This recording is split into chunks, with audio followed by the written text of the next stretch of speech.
Tonight, State Opposition Leader David Speers fronts a community forum in Port Augusta. And with Spotlight returning to Whyalla, is this a sign of things to come for the Still City? From our 7 Spencer Golf Studios, your nightly news with Madeline Kerr begins now. Good evening, thanks for joining us. State Opposition Leader David Speers stopped by Port Augusta last night, his first visit to the city since the state election back in April. Mr Speers admitting the Marshall Liberal government failed to properly address Port Augusta's antisocial behaviour problem. 6 months since he was elected as state Liberal leader, David Speers is trying to build momentum in the Spencer Gulf. Mr Speers, alongside Shadow Ministers Penny Pratt and Sam Telfer, joined by federal member for Grey, Rowan Ramsey, at a community forum on Tuesday night. Part of my listening tour of South Australia, and I will continue this until the day that I become Premier of this state. I've heard a lot about the challenges with housing, a lot about the challenges with access to childcare, and we really need to make sure that state government are making those policy decisions which suit the requirements and the needs of our regional communities. Maurice Parry from the Ratepayers Association said Mr Speers and the other Spencer Gulf MPs were out of touch when it comes to regional passenger rail services, while failed outcomes from the time he was in government continues to haunt the new leader. Mr Speers has admitted the previous Liberal government failed to properly address Port Augusta's antisocial behaviour, and he's watching the replacement for the City Safe program closely. Of course we didn't get everything right. There were lots of challenges, particularly with COVID, under our watch. Antisocial behaviour should sit with the police, it should sit with the state, and I'm really pleased that the Labor government have offered this solution. It's one of the very few solutions they bothered to offer for regional South Australia. With over 3.5 years until the next election, it's a long road back to government for the Liberals. Daniel Pizarro, 7 Spencer Gulf News. Community leaders say seeing big retail chains like Bunnings, BCF and Spotlight honing in on our region is a good sign. The brands now showing renewed faith in local economies after many up and left or boycotted the area in recent years. Excitement is growing in Wyler for the return of a community favourite. 6 years after closing its large McDowell Stewart Avenue store, arts and craft retail chain Spotlight is returning to the city and bringing around 20 jobs with it. Spotlight Group saying following its recent acquisition of Harris Scarfs, the company is now in a position to review its investments and has always kept a close eye on its Whyalla location. We've had some big announcements lately. One that the residents at a particular pastime have missed, and that is Spotlight leaving town. They're coming back. A business that's required in Whyalla because there's so many people that do arts and crafts and quilting and everything else. I'll always continue to support and encourage new businesses establishing Whyalla. One of the businesses I was fighting to get into Whyalla was Bunnings, but unfortunately Bunnings have chosen to go to Port Augusta. But getting Spotlight is a great feather in our cap. Port Augusta's Bunnings, yet another business looking to set up in the region, with both retailers' renewed interest attributed to the revival of the Wyler Steelworks, the upcoming hydrogen plant, and various startups around Port Augusta. Put simply, with more jobs, locals have more money to spend. Open to any new business looking to reside in Port Augusta. We always look forward to new opportunities and creating new employment for our local people and also our regional areas. So there have been new businesses, and the more positive our future looks, I believe you'll gradually see more opening up. Edward McCarroll, 7 Spencer Gulf News. A new playlist is coming to headers all over the state, with Grain Producers SA creating a Harvest 100. Farmers can submit their favourite 5 songs as part of an initiative to connect grain growers during their busiest time of year. 100 of this year's Best Harvest sing-alongs is coming to farmers statewide.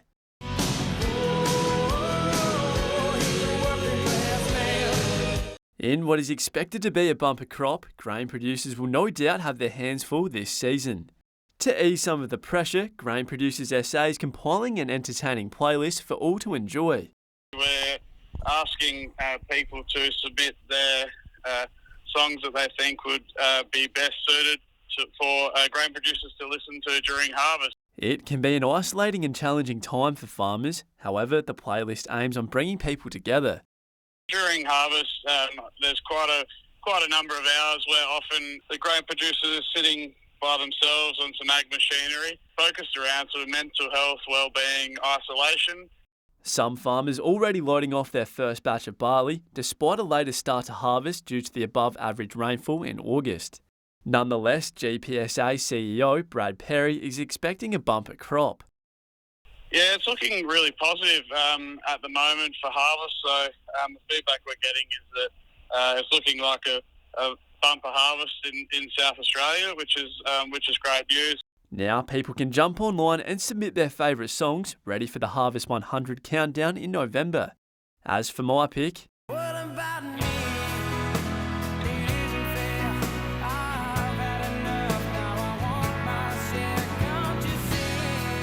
Henry Millick, 7 Spencer Golf News. Good song, Henry. Whyalla City Council has extended its partnership with the city's local food bank. With the cost of living continuing to impact vulnerable families, the council will provide an additional $5,000 to the service each year. Putting food on families' tables.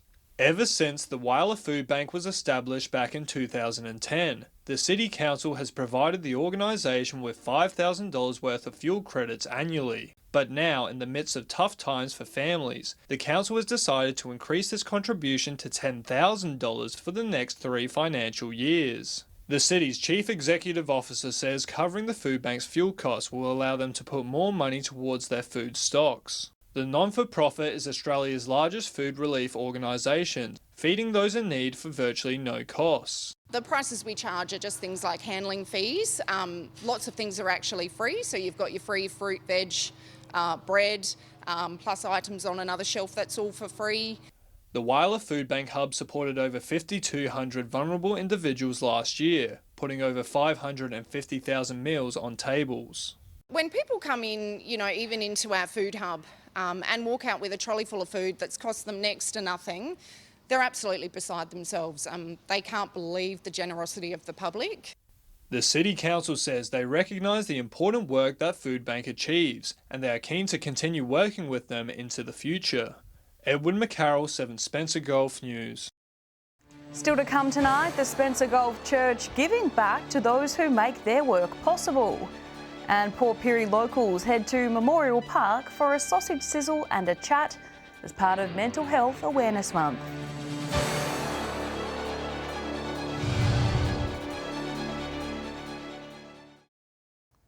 Welcome back.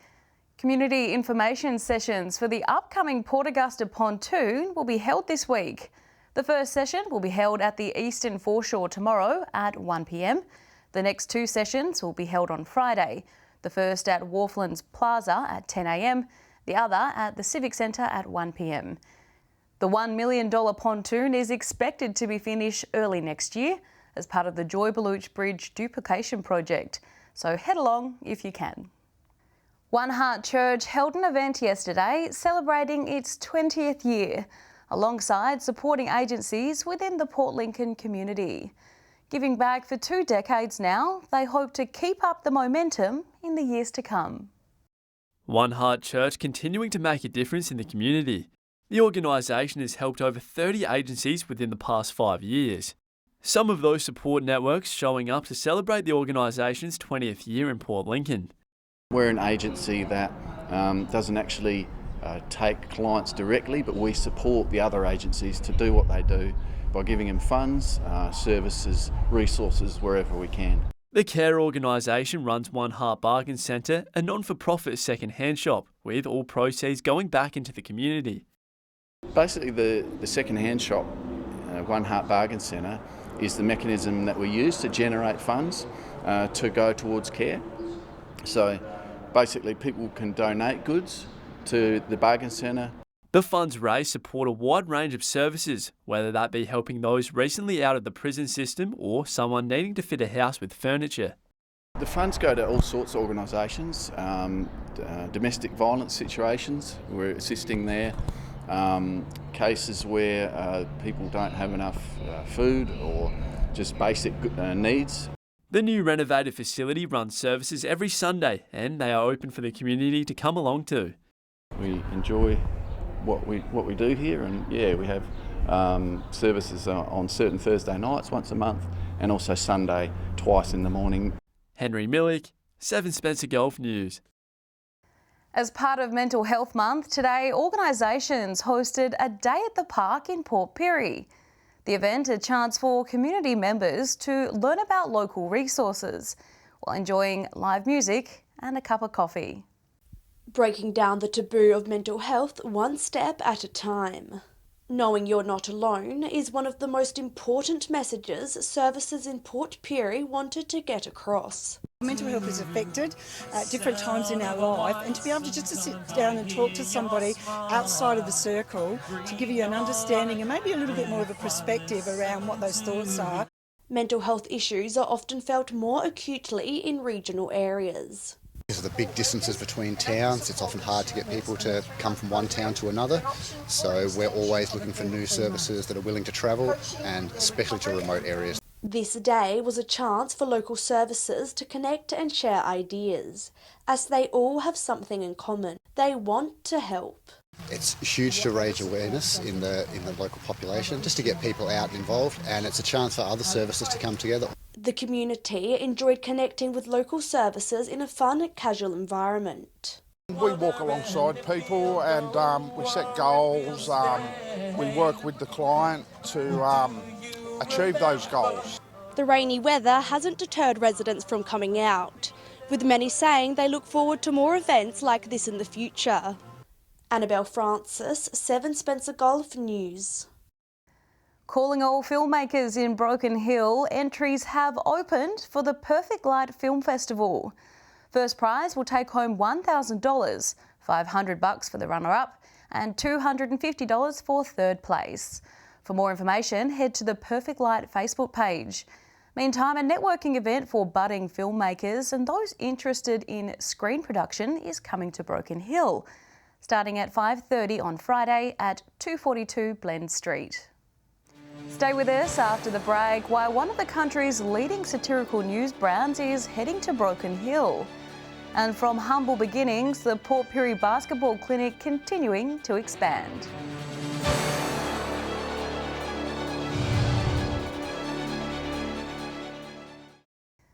Welcome back. From Betoota to Broken Hill, the staff from the Betoota Advocate will be heading to the Silver City for 2 podcasting workshops. It will be a great way for the youth of Broken Hill to learn how the media works. It's one of Australia's most well-known satirical news outlets, and the staff of the Betoota Advocate will be in the Silver City to show the youngsters how it's done. Podcasting, that is. The New South Wales Government was offering funding a youth radio program, so we were just thinking of who would be a draw card that maybe people really would like to hear from. The workshop will run for 2 days. Day 1 will take place at the 2 Dry FM studio on Saturday, October 22, while Day 2 will be on location at the YMCA's Desert Dash on the Sunday, where participants will put in place everything they learnt the day before. So recording people, maybe as they come in from their run, people that are organising, things like that, just refining those interview techniques. It's an opportunity the youth of Broken Hill, especially those who have an interest in media, will not want to miss. These guys haven't been here for a while. This funding is not always available, and so we're really proud to be able to grab it for the young people of Broken Hill to learn all about media and podcasting. The City Council has partnered with West Darling Arts and 2 Dry FM to make the workshops a reality. They are happy to be working with them on this. They're experts in their field, so they bring a lot of energy, they're excited about it, and so it's great to partner with them. If you'd like to register for the workshops, head to Council's website. But hurry, there are limited spots. Joshua Mercer, 7 Spencer Golf News. The Frizz boys started off as 5 mates who enjoyed having a throw of the basketball on a Friday night. Now they come together every year and host a clinic for kids in the school holidays, giving parents a much-needed break. It's an event kids and parents look forward to every school holiday. We all loved basketball, so then we ran one clinic and we got about 100 kids turn out. And then I think the next year Kidtober contacted us and asked us to do it, and yeah, we've been doing it ever since. The clinic is suitable for a variety of ages and abilities, with the main aim being to have some fun and learn some new skills. Kids from the age of 4, just about up, lots that have never played before, they know now that they come here, they get prizes and they have a lot of fun. Through the support of sponsors and the dedication of the members, each year the clinic grows in size and popularity, and it's hard to tell who enjoys the day more. Having fun and getting to play with my friends. I like basketball because it's not too easy, it's a bit challenging. As well as having fun, the boys feel like this is their way of giving back to the community. Port Pirie Basketball's done so much for me, so it's sort of just trying to give back to them. After another successful day, it looks like the Frizz boys will be back. To stay up to date on future clinics and basketball news, follow their Facebook page. Annabelle Francis, 7 Spencer Golf News. Stay with us after the break. Who's getting the best deal for petrol in the Spencer Gulf? And batten down the hatches, we'll have the weather details with Alex Sykes.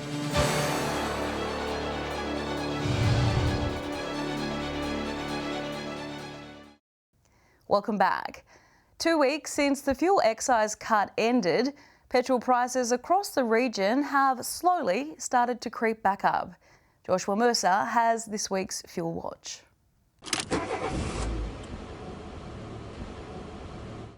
It's not doom or gloom at the petrol pumps just yet. However, it does seem to be heading that way, with petrol prices on the rise again this week.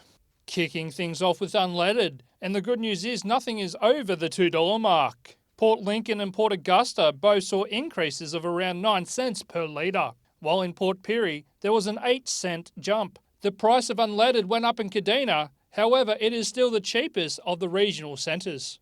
The Arrow and Broken Hill may be pointing down, but it's not enough for motorists to take notice of. It is still the highest price in the region.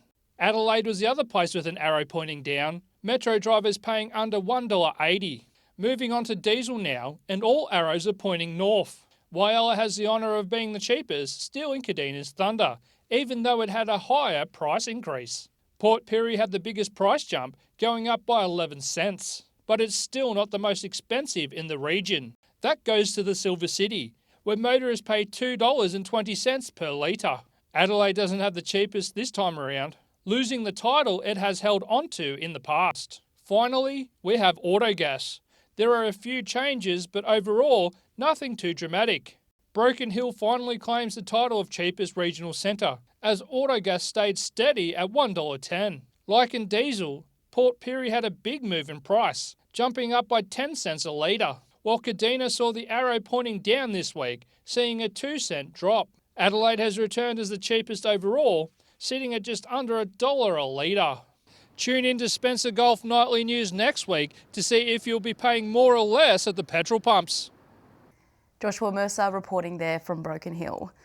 Time now to take a look at what's happening in the weather with Alex Sykes. Alex, was there much rain today? There was some rain, Maddie, yes, but far more is predicted for tonight. In terms of today's temperatures, Port Augusta reached a high of just 16 today, 13 degrees cooler than yesterday's max of 29. Whyalla recorded 3 millimetres by 3 this afternoon, 15 degrees. Port Lincoln was a bit warmer, reaching 18 degrees just before 2:30. Looking more broadly at today's weather map, Broken Hill was our warmest centre today, 25 degrees. Showers and 15 in Port Pirie, and as we saw earlier, the wet weather didn't deter locals from heading to the day at the park, 17 degrees in Woodner. Taking a look at the satellite image now, a slow-moving low-pressure system will move across waters south of the continent tomorrow. A high-pressure system will develop over Western South Australia on Friday, then move over the rest of the state over the weekend. Moving on to tomorrow's weather outlook now, and we'll start with the Gulf waters. West to northwesterly winds between 10 and 30 knots, seas below 1 metre. Increasing increasing to 1.5 metres and south to southwesterly swell around a metre. Showers around Port Lincoln tomorrow, 17 degrees, same goes for Cleve. A shower or two and 19 degrees in Woodner, down to 9 tonight. Showers are set to ease around Whyalla on Thursday, 19 degrees. Rain easing around Port Augusta as well, also 19 tomorrow. The opposite will happen in Kadina, showers increasing, heading for a top of 18 degrees. Port Pirie in for a rainy Thursday, 19. Rain easing around Clare between 8 and 14. Possible heavy rain in Broken Hill tomorrow, up to 30 millimetres, heading for a top of 17 degrees. Taking a look further through the week now, on Friday, the rain will clear everywhere except for Port Pirie, Kadina and Adelaide. Partly cloudy, 21 in Coober Pedy and Port Augusta, 19 in Broken Hill and Whyalla. To Saturday now, mostly clear conditions across the board. Bit of sun, bit of cloud, temperatures between 18 and 24 degrees, 20 in Broken Hill. And finally, Sunday, it will be a lovely day to be outdoors. Just remember, sunscreen and a hat, blue skies in the centres closest to the coastline, 16 degrees in Port Augusta. And Maddie, just a quick update from the Bureau. The Darling River level at both Menindee and Wilcannia remains steady tonight, with some moderate flooding occurring. For the very latest, head to the New South Wales SES website or Facebook page. That's all from me, Maddie, and it's back to you. Thanks for that, Alex. And that's the local news this Wednesday. I'm Madeline Kerr. From all of us here, thanks for joining us. I'll have updates a little later, but until then, enjoy your evening. Good night.